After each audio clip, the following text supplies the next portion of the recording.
Kako rastu deca, u čemu je fora, pitanje jedno, mnogo odgovora.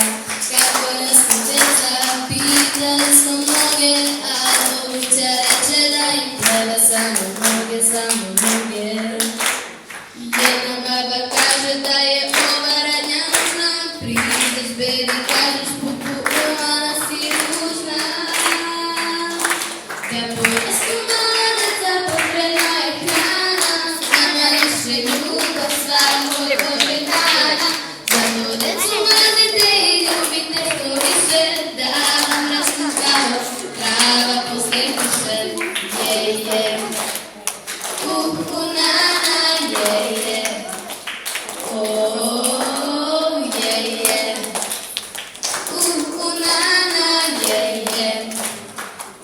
oh, kako rastu deca, pitanje često, tetka reče isto tako, kako rastu tijesto.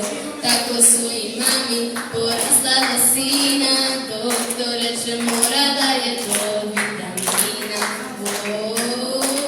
Jedna baba kaže da je ova radnja nužna, priđeš bebi, kažeš pupu, umala si ružna.